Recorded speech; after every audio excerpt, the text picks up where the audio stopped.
Olá, meus alunos. Vamos dar início ao nosso curso com o nosso primeiro vídeo, onde eu vou mostrar para vocês os conceitos básicos de sistemas distribuídos.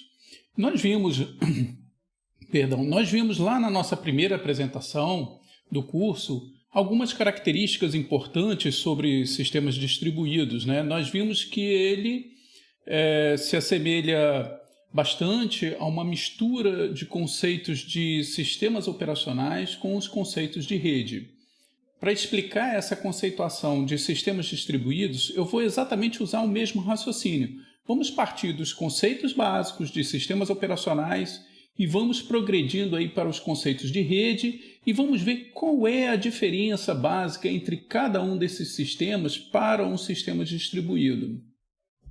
Pois bem, nós já conhecemos, desde a disciplina de estudo de sistemas operacionais, nós já conhecemos aí como é que funciona a arquitetura de um sistema operacional.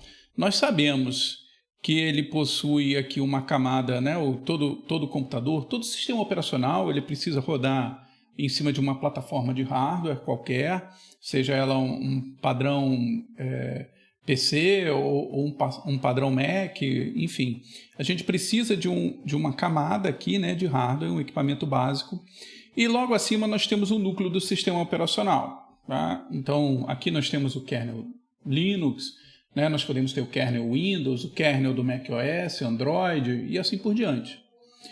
Logo depois, nós temos várias camadas aqui que basicamente têm a função de gerenciar os recursos do hardware e os recursos disponíveis para cada processo que esteja rodando, como acesso à memória, acesso à alocação dos recursos de processamento.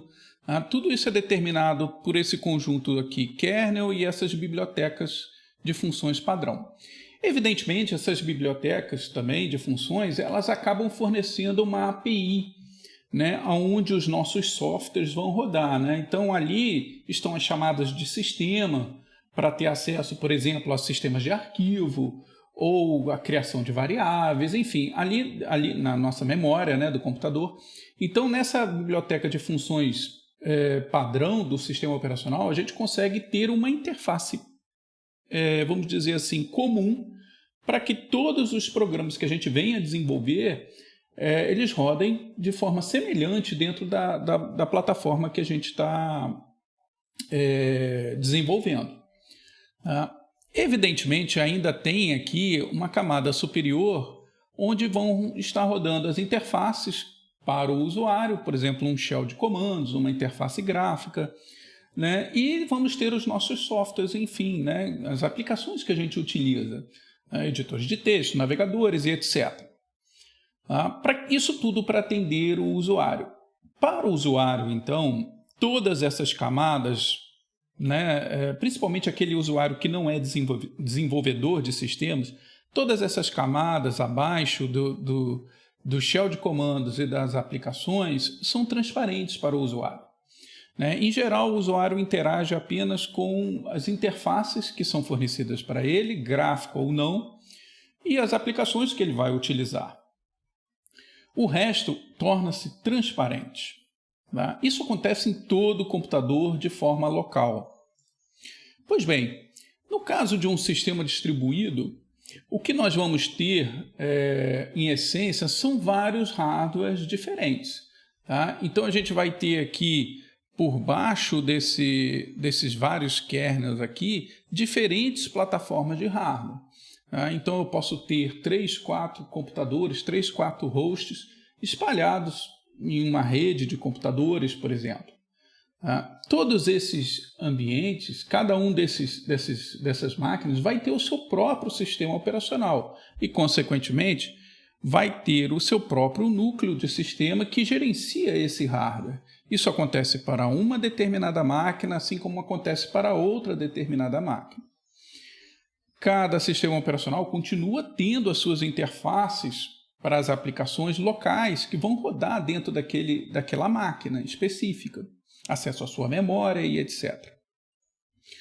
Mas o que vai diferenciar um sistema distribuído para um sistema local, por exemplo, é a presença dessa camada intermediária aqui, que une todas essas máquinas que estão separadas fisicamente, né? Esse software responsável por fazer essa interligação é o coração do sistema distribuído. A gente chama esse middleware de interface do sistema distribuído.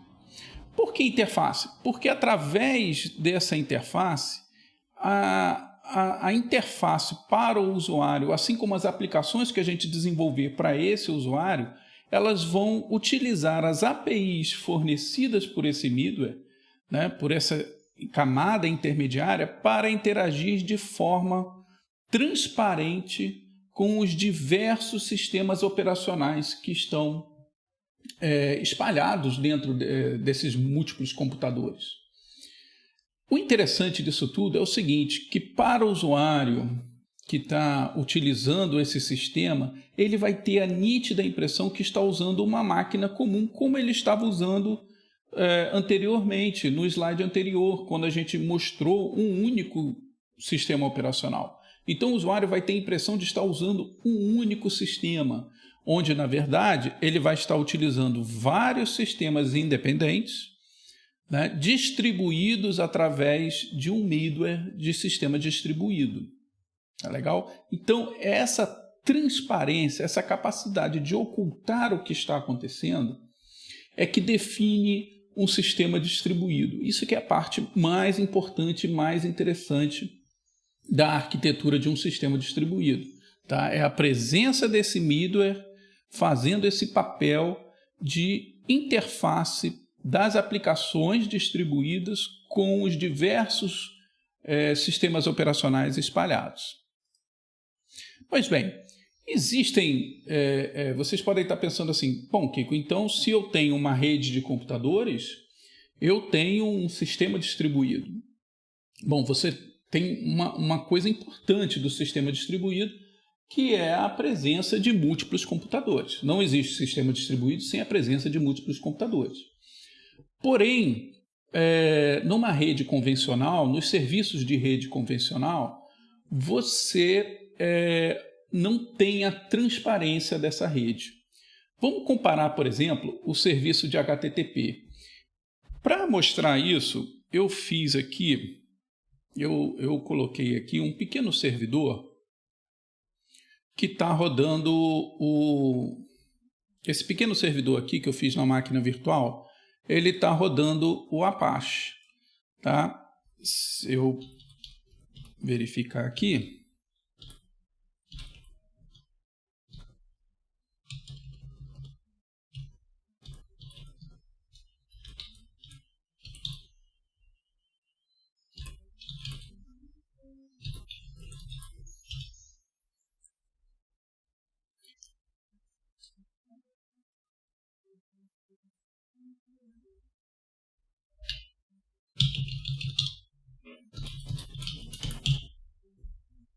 vou dar um restart no servidor e a gente vai ver que ele vai continuar rodando o serviço Apache aqui para mim. Ok. Então a gente tem um servidor web rodando aqui e funcionando. Tá? Se eu verificar o endereçamento IP dessa máquina, vamos limpar a tela aqui rapidamente. A gente pode ver aqui nessa segunda linha, logo aqui abaixo, aqui, né, que o endereço IP desse computador é 192.168.10.112. Tá? Então vamos pegar o meu navegador aqui e vamos fazer o seguinte. Com o meu navegador aberto, eu vou acessar esse servidor, né? Então vou botar aqui 192.168.10.112. Ok? Então tá lá, é uma página TXT simples, né? E alguns links, eu posso até acessar algum portalzinho que esteja lá disponível, tá? E o servidor web está funcionando. Bom, isso é um sistema distribuído? Na verdade, não. Por quê? Porque embora eu tenha acessado uma outra máquina que está disponível em rede, aqui simulado pela máquina virtual, eu tive que especificar, eu tive que deixar claro qual era o servidor que eu gostaria de acessar. Se eu quiser acessar um outro servidor, eu vou ter que especificar aqui de forma discreta, né, qual é o servidor que eu gostaria de acessar. Vamos ver aqui, google.com. Então, eu vou ter acesso ao servidor do Google, né, digitando lá google.com.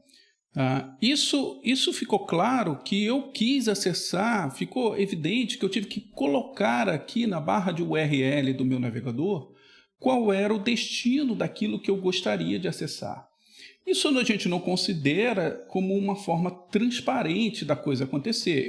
Eu sei da existência desse servidor do Google para eu poder acessá-lo, né? Se eu quiser voltar para o site que a gente acessou anteriormente, né, eu vou ter que digitar novamente o endereço daquele servidorzinho que a gente acabou de utilizar. Mas tem uma coisa aqui que aconteceu que a gente passou batido e que a gente acabou utilizando um sistema distribuído. Se vocês perceberem, em algum momento aqui eu tive que digitar google.com.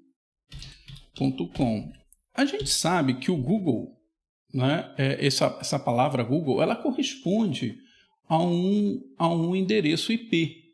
Tá? Então, houve uma tradução aí de endereços, né, de IP para nomes, de URL para endereço IP. Né? Eu só posso acessar o Google aqui se eu especificar qual é o endereço IP. Mas eu não coloquei endereço IP, eu coloquei um nome. Tá? Então, houve uma tradução de endereços de google.com para IP. Esse serviço a gente chama de DNS. Mas eu não especifiquei quem é esse cara que está resolvendo o DNS. Tá? Eu simplesmente fui lá e acessei aqui e consegui navegar. Pois bem, vamos verificar como funciona o DNS, porque esse é um exemplo típico de um sistema distribuído. Eu consegui ter acesso a um site sem saber quem resolveu isso de forma transparente. Tá? Para exemplificar o que a gente está fazendo aqui, eu instalei nesse mesmo servidor web um servidorzinho de DNS. Tá? Então, eu vou configurar ele aqui, né, esse mesmo endereço IP que a gente acessou, como sendo o meu servidor de DNS. Para isso, eu vou aqui na minha máquina real e vou acessar o arquivo named.conf. Perdão, resolve.conf. Olha lá, eu tenho aqui uma linha que especifica alguns servidores de DNS, né? Aqui, a princípio, eu estou utilizando um servidor de DNS da própria internet, a máquina 4.2.2.2, que é um servidor de DNS raiz. Tá? Eu vou trocar, já que eu configurei naquela minha máquina aqui, eu configurei um serviço de DNS, eu vou configurar minha máquina local para resolver endereços nesse computador. Então, vai ser 192, deixa eu apagar aqui, 192.168.10.112, que é o IP dessa máquina virtual aqui. Tá? Então, ela vai ser o meu servidor de DNS. Pois bem, vamos ver se a gente está resolvendo o nome aqui, né? NSLookup para google.com. Perdão, esqueci aqui. Comando NSLookup para google.com. Então, olha lá, o servidor que está me respondendo agora é a máquina 192.168.10.112, que é exatamente esse servidor virtual aqui que eu criei, né, no VirtualBox.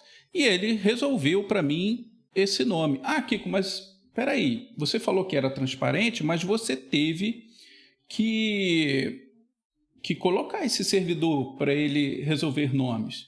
Sim, eu até tive que especificar quem é que ia resolver esse serviço para mim. Mas uma vez que isso é feito, eu não me preocupo como esse nome vai ser resolvido. É óbvio que esse pequeno servidor que eu acabei de instalar, o serviço de DNS, ele não tem todas as URLs do mundo, né? Ele não vai conseguir resolver todas as URLs do mundo. Se eu perguntar aqui nslookup para if.edu.br, olha lá, ele me respondeu e ele ainda me disse aqui, ó, o if, aqui é quem é o servidor, né? Beleza, utilizei a porta 53 e ele ainda me disse aqui, uma resposta não autoritária, né? Não autoritativa, não autoritária, né? O que isso quer dizer? Quer dizer que não é ele que resolveu isso. Não foi o meu servidor de DNS que eu especifiquei que resolveu isso.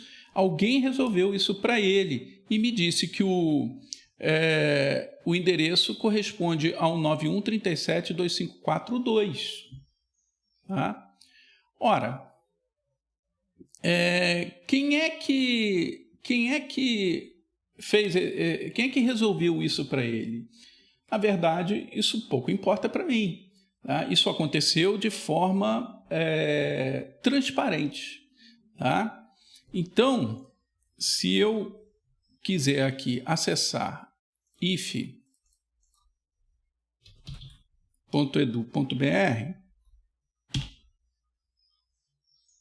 eu vou ter acesso, alguém resolveu esse nome para mim, a gente sabe que eu solicitei isso para a máquina virtual que eu acabei de criar, alguém resolveu esse nome e eu obtive a resposta dessa resolução. Isso acontece por quê? Porque o servidor de DNS, ele solicita de forma automática, de forma transparente, aos servidores raiz de DNS, e esses são responsáveis por resolver o nome da direita para a esquerda. Quando eu pergunto if.edu.br, certamente esse meu servidor que eu acabei de instalar não conhece if.edu.br, mas ele conhece quem é o raiz, e o raiz sabe quem é a máquina BR, que por sua vez sabe quem é edu.br e que lá está cadastrado o if. Tá? Então, essa resolução inversa da direita para a esquerda é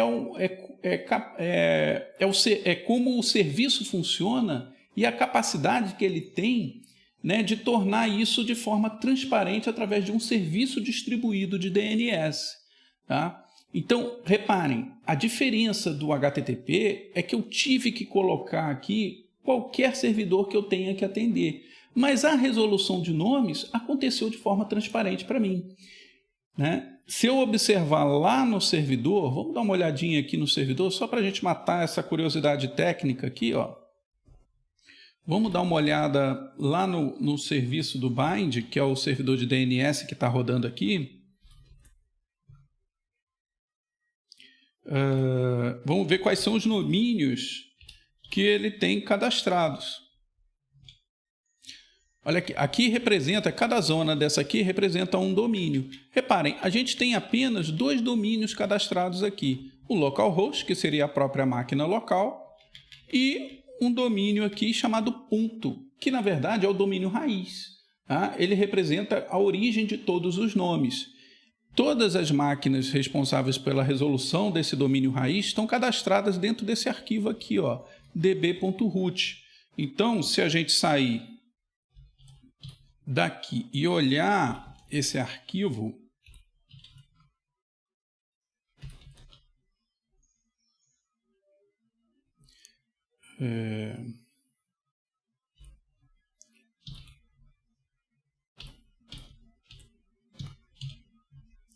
olha lá, ó. Se a gente olhar esse arquivo, a gente vai ver que aqui já tem cadastrado várias máquinas com os endereços IPs.